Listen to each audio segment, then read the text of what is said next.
So first of all, I want to go around and present our very lovely speakers that we have in this session today. So first of all, we have David Bernstein. David is the founder of the Jewish Institute for Liberal Values, which opposes illiberal ideologies and supports liberal values in and out of the Jewish community. David is a prolific speaker, podcaster, and writer, and we're very happy to have him here. We also have Dr. Rachel Fish. Rachel is a co-founder of Boundless, Think Action Tank, partnering with community leaders to revitalize Israel education and take bold collective action to combat Jew hatred. She's an academic leader in the field of Israel studies and has written articles, several publications, and we're also very happy to have you here, Rachel. Next, I want to present Dr. Scott Lasensky, a dear friend and colleague. So Scott teaches many courses on Israel and American Jewish politics, an expert in his field at University of Maryland, College Park, and is a senior advisor to Enter, the Jewish Peoplehood Alliance, a startup co-founded by Charles Bronfman, and has vast experience in the field of Israel and Jewish collective action. And I also want to present Dr. Brandy Shufutinsky. Brandy is a social worker, writer, researcher, and advocate. She holds a doctorate in international multicultural education from the University of San Francisco and sits on the advisory board for the Progressive Zionists of California and is a member of the board at the Jewish Institute for Liberal Values. Brandy, very nice to have you here. So now let's start the discussion. I've been really waiting for this. I'm very excited to hear everything you all have to say. We're gonna have 6 minutes, and so I'm gonna give you like a shout out 1 minute, so be prepared. So we're talking about rebuilding the center. And here at Reut, and myself as well, we really believe that there's sort of a unique stress that Jews are experiencing from sort of being in between the hammer of right-wing anti-Semitism and the anvil of left-wing anti-Semitism. Okay, really coming from all directions. But this challenge, we think, also provides a unique opportunity to actually be positioned in rebuilding the discourse in the center of the political and cultural map, which the radicalization of discourse is almost eliminated. So the question that we want to talk here is, how can we actually rebuild the center? And what does that actually mean to you? And why is it even important to challenge to deal with this challenge that we're talking about in progressive discourse? How does rebuilding the center look like to you? And we're going to start, please, with David. So, David, go away. Great. Thank you so much, Barak. And thank you so much to Reut for putting this conference together. I wrote an article about 6 months ago called A Strategic Reset for the Jewish Community, Advocacy and Community Relations. It was in E-Jewish Philanthropy, and it was really called about rebuilding the center, and I called it Rebuilding the Center.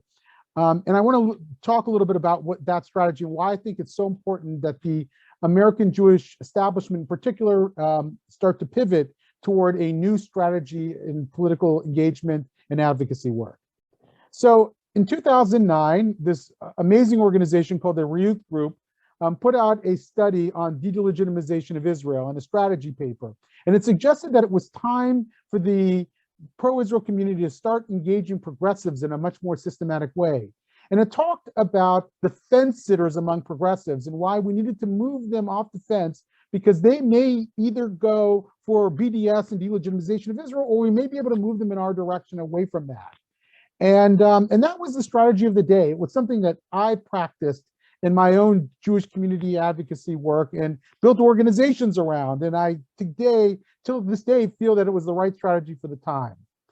I don't think it is the right central strategy today, fast forwarding 15 years or 12 years.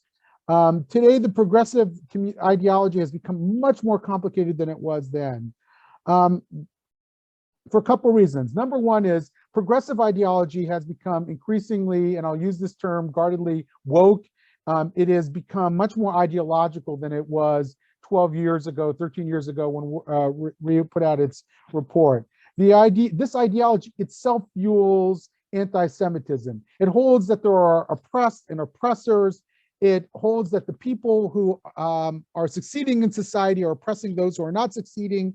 It is almost ideologically concocted to advance anti-Semitism. And I think we have to understand that, or we're going to continually be playing a game of whack-a-mole on this ideology. Too many Jews are trying to sort of have their cake and eat it too, to be sort of centered in woke ideology in one sense so they can connect with progressives, and in the other sense, fight against progressive anti-Semitism. And I don't think that's a sustainable condition. I think we're going to have to sort of understand that this ideology is problematic for us in a variety of ways.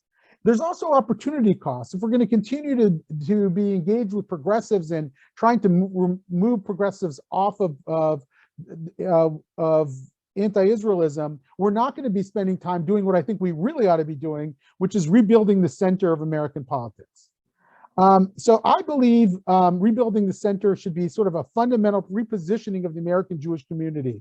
It's an intergroup relations and coalition building strategy. We have to find the new constituencies, marry off the new constituencies, some old constituencies as well, who agree with us that woke ideology is problematic and who are not going to join the populist right either. These are Asian American groups, like the ones that just voted out the San Francisco school board members who had gone off the deep end on ideology. These are heterodox Black thinkers who don't want their kids to be taught that America is rigged against them. These are people who believe in the traditional American narrative that we're a highly imperfect nation, one with racism in our past, and we have to contend with that, but also believe that America is a fundamentally good nation and want to build on that foundation. Those are our natural allies. Those are our new allies, and we have to build that coalition. And that means doing a little less of what we used to be doing around progressives and a little bit more about what we need to do in building up this new coalition. I think that I differ with some of what I've heard from my friends at Reut, particularly Iran. Iran and I have had an exchange of views on this in E-Jewish Philanthropy, which you can read about. Iran, in my understanding, believes that we've got to spend time building a Jewish coalition around erasure in particular. And I think that that is not enough. It's not going far enough, because this idea, this coalition that I'm talking about, rebuilding the center, it's not just interested in the erasure of Jews. It's interested in rebuilding a liberal society, and that means it's going to automatically have to criticize the ideological left and sort of triangulate with the ideological left and the ideological right. That's why I say we can't have our cake and eat it too. We're not going to be able to, on the one hand, sort of engage woke ideology as if there's no anti-Semitism problem, as if there's no if there's no fundamental threat to liberalism, and then just fight anti-Semitism on the left. We're going to have to either join this and be part of and lead this new coalition on the center left to center right, or if we're going to successfully build allies who will then agree with us on erasive anti-Semitism and other manifestations of anti-Semitism on the left. So, 1 more minute, yes. So to conclude, I think it's time for a new strategy. It's time to move away from the focus, not that no one should do it, but the focus on left-wing anti-Semitism, on the focus on engaging progressives, and move into building a new strategy from center left to center right that focuses on supporting liberal values in American society, supporting small L liberal values in American society, and building our coalition partners of the future. And that is a fundamental repositioning, and the time to start that repositioning is now. David, thank you. You brought up some really, really great points, and I definitely remember your online argument with Zeran, and was here in our offices sort of thinking, what are we gonna write David? What do you think? What should I write him? Because you're very challenging in your points, and I'm really happy you brought those things up. So next, Dr. Rachel Fish, your 6 minutes are starting now. Great, thank you, Barak, and thank you to Reut for inviting me to participate. It's truly a pleasure to be with the panelists. So I'm actually gonna step back before suggesting a strategy, which is to identify what are some of the intellectual factors that have cultivated the hostility, not only toward Jews, but also toward the Israel conversation and the Zionism conversation, because I think we need to understand these intellectual factors, primarily because this is a problem that did not start in May of 2021. It did not start, as even David knows, 15 years ago when Reut first issued this discussion around what was happening in progressive spaces. It didn't start when Ben Freeman coined the term erasive antisemitism. It started decades ago. And we have to understand how these ideas have infiltrated within the university, where they have laid the seeds, cultivated the ground for this hostility, and have seeped beyond the ivory towers into mainstream discourse. That's politics, that's media, traditional and social justice movements. And that then provides the lens through which you can understand what happened in May of 2021. So what are some of these intellectual factors? First, I would argue that these intellectual factors, once again, on their own are very valuable. On their own, they are useful tools for deep inquiry, for being able to actually engage in pursuit of truth. But when these ideas become the primary lens through which everything is refracted, it is highly problematic. And I know David is nodding vigorously. I can see, I think we're in agreement on this, but I want to lay out a couple of these intellectual ideas. These are the intellectual ideas that matter also because it's not just about Jews, meaning American citizenry, global citizenry are educated with these ideas. It then informs how people think, how they understand the world in which we are living. It informs how they then make voting decisions and policy decisions. So it's not just about Jews, but Jews become, as you mentioned, Barak, in the crosshairs of these intellectual ideas. So one, Edward Said's Orientalism, highly problematic when it becomes a primary lens through which to view these issues. Orientalism, if it's used as he wrote it, suggests that the West cannot criticize the East, the native, quote unquote, the indigenous, and impose Western values on that particular population. It is a problem should the West try to do so, and it is an imposition of Western values.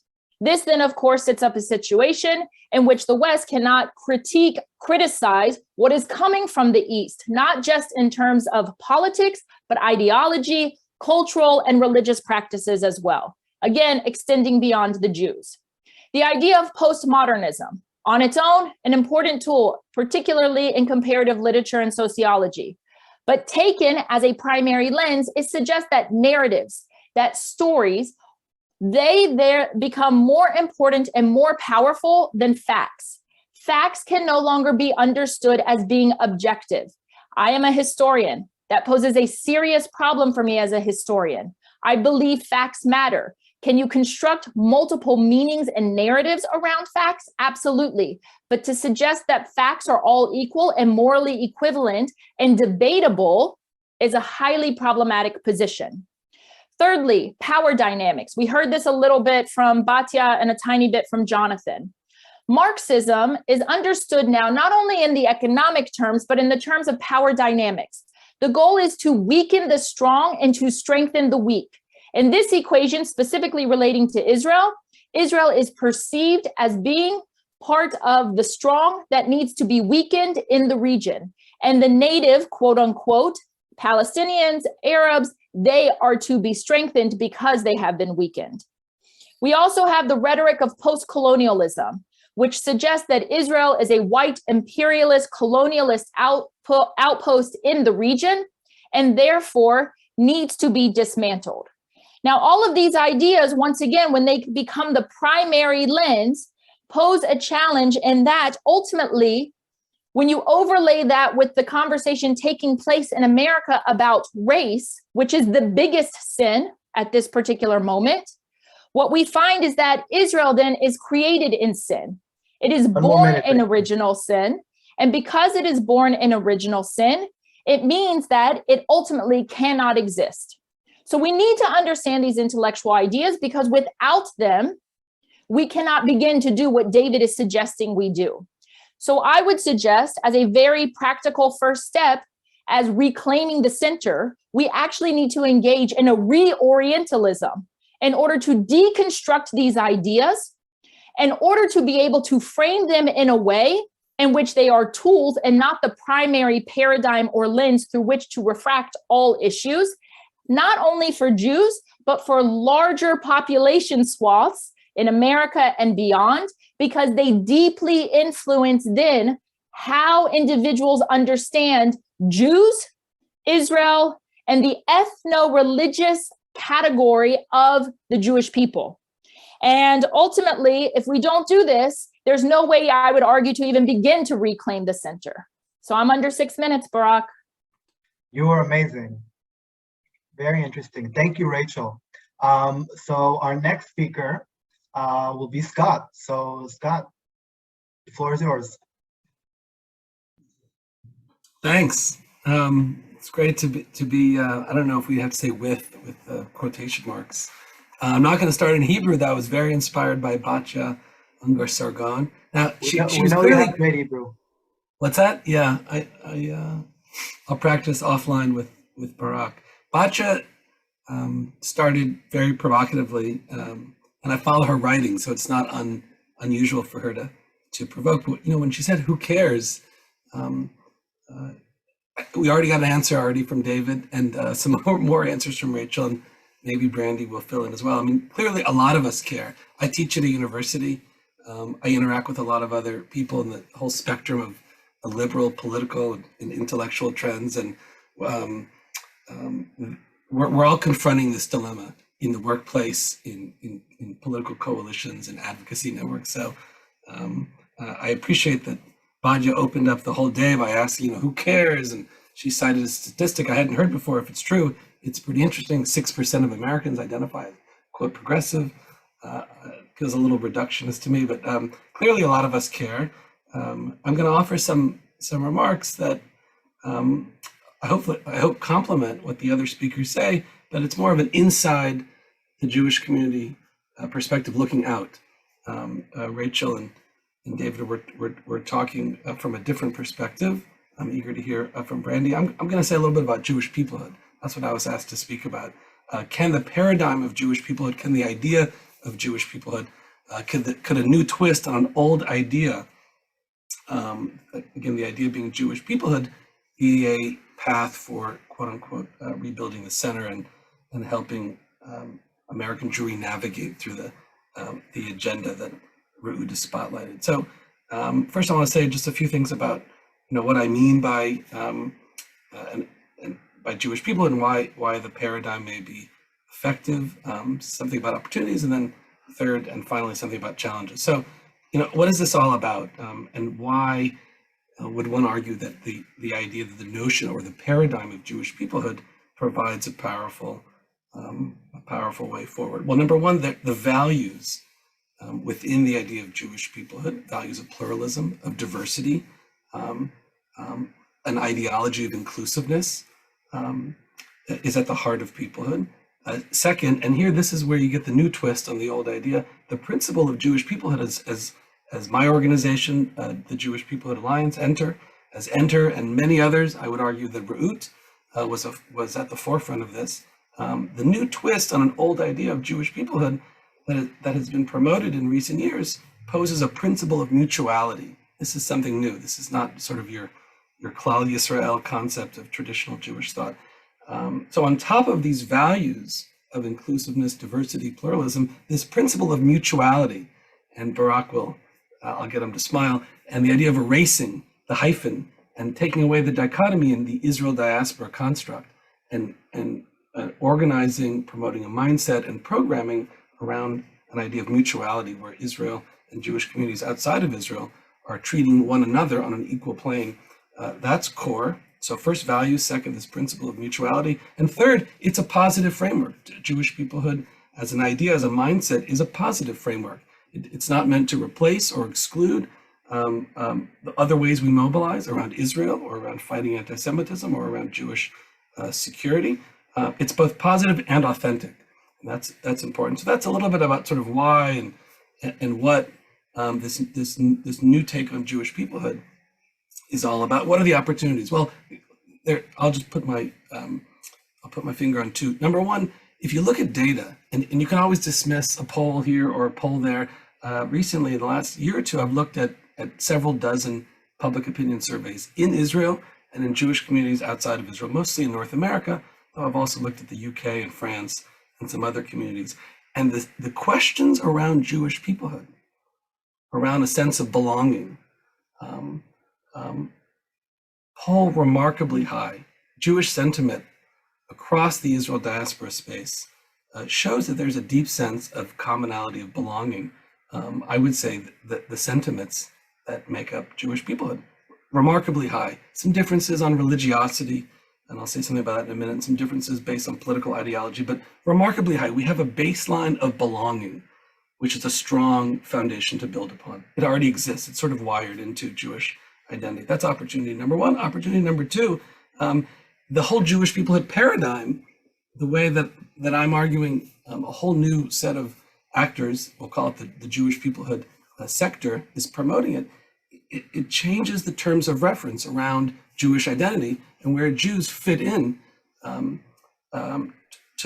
other social groups in ways that I think will upset or unnerve the terms of reference that problematize this question of erasive anti-Semitism. In my last minute, I'll just quickly mention a few of the challenges. One, is it expansive enough? There's plenty of research, empirical and anecdotal, showing that, for example, Jews of color don't always feel a sense of belonging, but they don't always feel as included. So can we build a sense of Jewish people, a paradigm that is expansive enough so that all segments of North American Jewry feel as included as they should be? Second, Israeli receptivity to criticism. This is somehow wired into this new idea, this new take on Jewish peoplehood. Israel's current Minister of Diaspora Affairs, Nachman Shai, he's been saying, we welcome your criticism. Well, that's still not yet a posture most Israelis are comfortable with. So Israeli receptivity for a very open dialogue that includes criticism in some cases. The mindset, getting away just from Gewalt and traditional ways that American Jews mobilized, a mindset to invest in a positive framework is going to be something that needs work. And then last, we know, as I mentioned before, we know that religiosity is a swing factor in Jewish identity and in particularly in powerful metrics around the idea of Jewish peoplehood, but we're still testing the idea of literacy. Can greater connectivity, what kinds of education, what kinds of immersive mifgash experiences really build long, durable sentiments of solidarity and mutual responsibility. We're still testing all of this, and I think that's where the investment needs to be. If we can get a connectivity and literacy stronger, I think we come out with a stronger sense of Jewish peoplehood writ large. Anyway, that's probably enough. Great. Thank you so much for bringing in the positive spin, which I think is really important. And Brandy, the floor is yours. All right, thank you so much. I really appreciate being here. This is fascinating to me. So I want to talk a little bit about where we should go in the direction that the Jewish community should go, looking at combating erasure and trying to boost inclusion. So the extreme left and extreme right are closer together than they are apart regarding ideology. They have more in common than different in terms of their beliefs. And this is where, if you look at the horseshoe, you see that the end parts are the closest parts. So I want to focus on the other part of the horseshoe, which I call the bend. It's the largest part. It spans most of the shape. And it's also the part where majority of the population sit both politically and ideologically. The bend's where the rational middle sits. It's where cross-party compromise occurs. It's where civic culture is created and where teaching and learning occur. And it's also the part that's most fractured when there are times of conflict by extremists on both ends of the political and ideological spectrum. The erosion of the bend is when we experience the erosion of civil liberties. It's also when we see an escalation of radicalism, including anti-Semitism, and the contraction of teaching and learning. And we're witnessing and experiencing the reasons why rebuilding the ideological and political center is essential, not only to the survival of the Jewish diaspora and Israel as a Jewish democratic state, but also the survival of liberal democracy. There's been an onslaught of Jew hate coming from both the political left and right, and it threatens the very core of what it means to be Jewish in the world. So although there's strong support for suppressing certain knowledge on both sides of the political spectrum, what's coming out of the fringe left is the sort of censorship that's conducted under the guise of social justice, making what otherwise is obvious bigotry palatable to many. There's zero tolerance for dissenting points of view, and we're experiencing the result where those who do hold different opinions are branded as racist, sexist, or some other form of phobic. And this presents a unique challenge for those who embrace the values of liberal democracies like freedom of speech, and also those who see inclusion as also meaning including different viewpoints. So that being said, there are more urgent challenges than cancel culture and censorship, and those are the challenges of doublespeak and hypocrisy. Both of those allow progressive discourse to engage in bigotry while claiming to be rooted in progressive anti-racism. They allow for social justice movements to openly engage in discrimination against one cause in the name of justice for another, mostly because this ideology doesn't require actual knowledge about an issue. Teaching and learning and asking questions are actually discouraged. Focus is on it's hyper-focused on outcomes and not the road that led to those outcomes, which mean that people are unable to learn from mistakes made or successes achieved. So although there are many things that this type of performative social justice coming out of current progressive discourse that make it worrisome, it's undeniably attractive for many people, especially those who are in college. So college students are increasingly becoming involved in movements that are aiming to do good work while being programmed to accept anti-Semitism in a form that they find acceptable, which is anti-Zionism. And while I'm concerned with how anti-Semitism is manifesting in the non-Jewish community, especially on university campuses, thankfully, there are many wonderful organizations and individuals who are bravely tackling this issue. My greater concern is how it's manifesting amongst the Jewish community, specifically with Jewish high school and college students. It seems as though social action and justice committees are embedded in every organization. So from corporations to synagogues to Jewish day schools. And these committees do good work. They fundraise, they collect canned goods, they volunteer in their communities. The issue comes when they're increasingly accepting an American-centric racial binary that is not applicable to Jews. And this ideological binary requires a Christian-esque good versus evil, where a divergent ideology is considered a sin. So here's an example. When Jews are defined as white or having white privilege, with this ideology, the term white Jews becomes not only accepted, but prevalent, along with all of the tropes that come along with it. So if we accept that Jews are white, then they can't be oppressed or victimized by racism, because racism itself has been redefined to mean an oppression conducted in order to uphold white supremacy.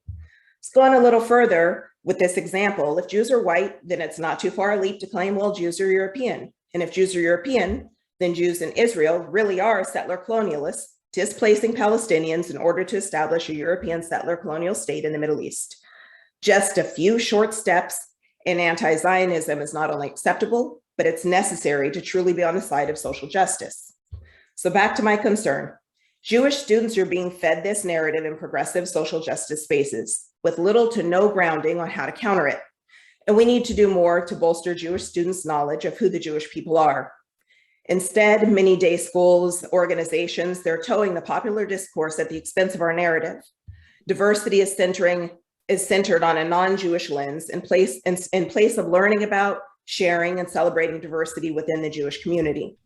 Non-Jews are writing our narratives, and instead of opposing them, we've limited ourselves to working within the confines of someone else's definition of who we are.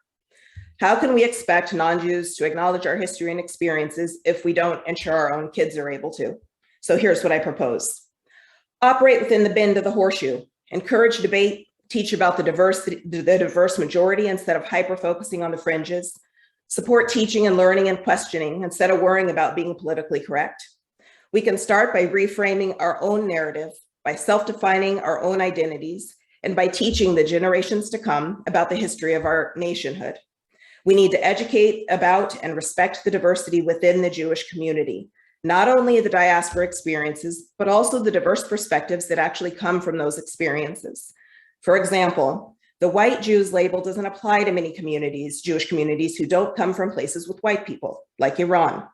or these Jewish people come from places where they suffered under white supremacy, like the former Soviet Union. These people are an integral part of the mainstream Jewish community in the United States and in Israel. Mm-hmm. We need to redefine what the mainstream Jewish community is in order to be more inclusive and reflective of the Jewish people. No more relegating members of the non-European Jewish diaspora to learning about them during a special week. Their stories and experiences need to actually be integrated in all Jewish learning. And I think that that goes along with the saying that every Jewish kid deserves a Jewish education. Great. Brandy, thank you so much. I love that framing of working within the shoe bend. So now it's my turn to speak, and I'll try to be very short so we have some time to discuss. And I'll try to bring a different perspective a bit. Obviously, I'm looking at this issue from Israel and sort of how we look at what the center is. And I want to share two short stories about how I learned about the center in a personal way and a very difficult way. I was born in Texas, and I moved to Israel with my parents when I was 10 years old at the end of 1994. November 1995, Yitzhak Rabin, Israel's prime minister at the time, was assassinated by an extreme right-wing Israeli Jew. And it was very hard for everyone in Israel, and also for my family. I grew up in a, I would say, labor Zionist family in the center of Israel in a very secular culture. And I grew up in Israel. That was my socialization. That was my entry to Israel. And I grew up thinking about how this violence, this extremism took away this dream for peace, which was sort of the top achievement that we sort of wanted to look through in Israel. Fast forward a few years, the year is 2006, and I'm a soldier in the IDF. And as part of my service in the IDF, I'm recruited to be part of the disengagement forces to remove Israeli citizens, Jews, from their homes in the Gush Katif, in the Gaza Strip. And without getting into conversations of what I thought of it at the time politically, I was a soldier and I got my orders to remove people from their homes. And that's what I did.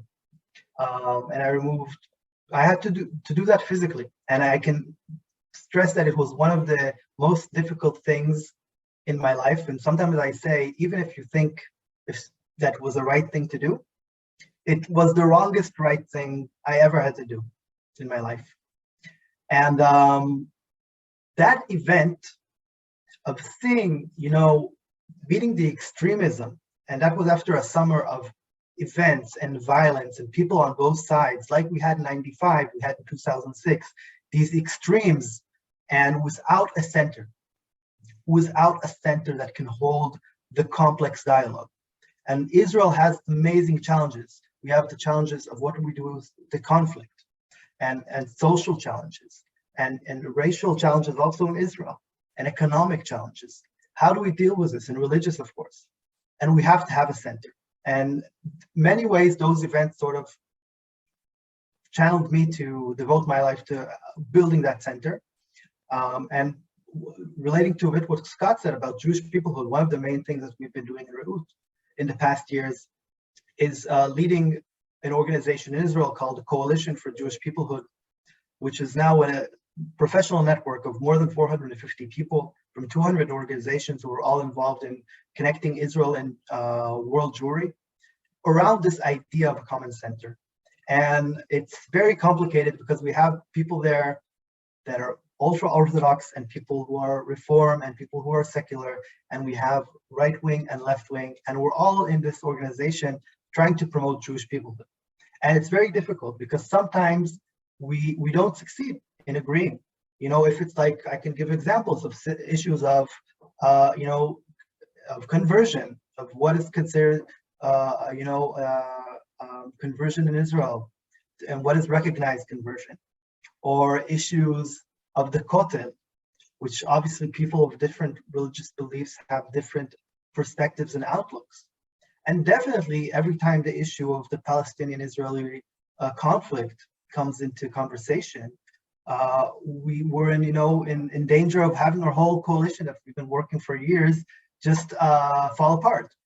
And we want to work together. We don't want to be always on different sides of the picket line. Sort of, piggybacking on what Brandy said, we want to work within the shoe bend, but what is demanded? What do we need? I think that's also what I want to sort of bring to the floor and ask first.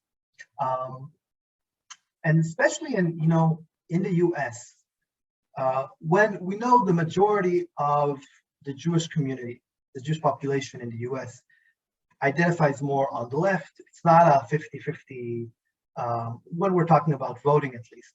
Maybe people here disagree with me. But if we want to work in the shoe bend, sort of what does that demand? What compromises does that demand from us? What things do maybe have to be willing to give up to make that work? And whoever wants to take that question, just feel free. It's an informal conversation. Brandy, you can answer. Yeah, I think we have to be willing to give up many things. I mean, usually with compromise, I think the one thing that we can't give up is our identity. And that's kind of what's being asked right now is, okay, in order to enter this progressive space, you have to be willing to give up a piece of your identity. And the only other thing I was going to say, well, what people are usually willing to give up for compromise depends on what the goal is. So I think identifying goals that are maybe more common, or at least majority of people agree on, is where to start. Great.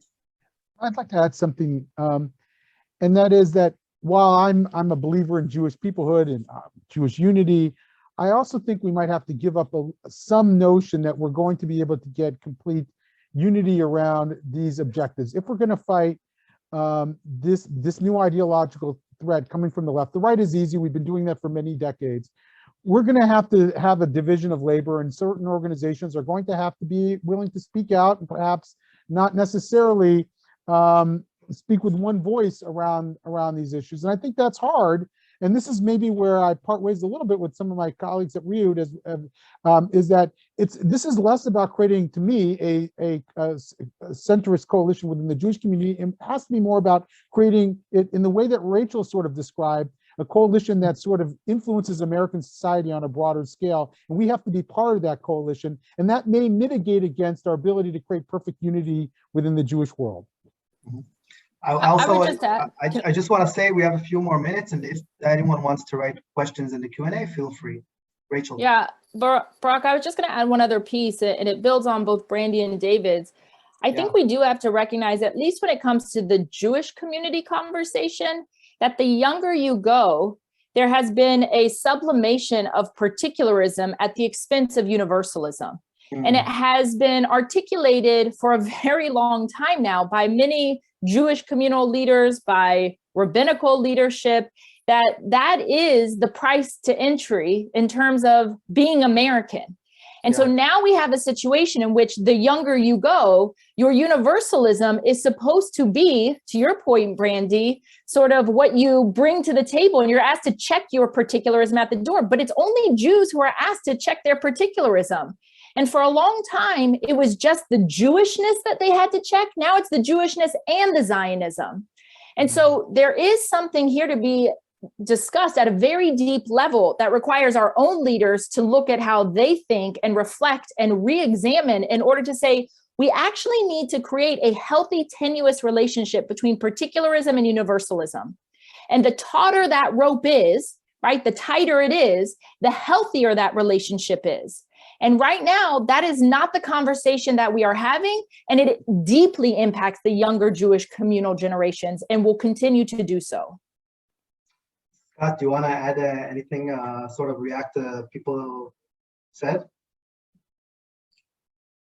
You're calling on me?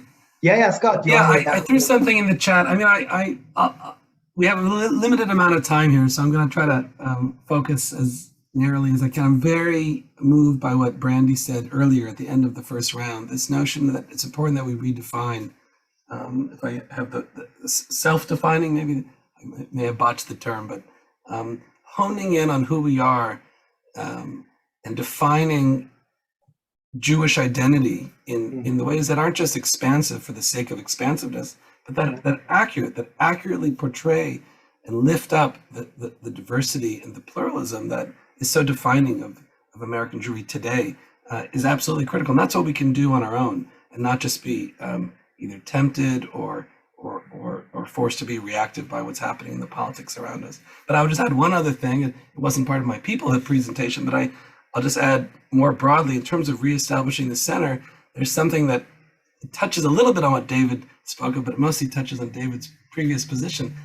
It's very critical, I think, that we maintain firewalls and boundaries, the ones that have been most important to Jewish involvement in our public policy for so many decades. And I think those have been eroding in recent years. I don't know if we probably don't have time to unpack it, but the communal identity and the thrust of so many organizations has been competing in the last just 5-10 years with partisan agendas and partisan identities. And it's creeping into all of our umbrella structures. It's creeping into platforms where advocacy takes place. And I just think there needs to be an attempt also to kind of rally to reinforce some of the older norms where we emphasize and we privilege the communal identity. And that means not delegitimizing, but leaving partisan activities to the side and keeping them outside of the table when we convene, in our broadest communal platforms.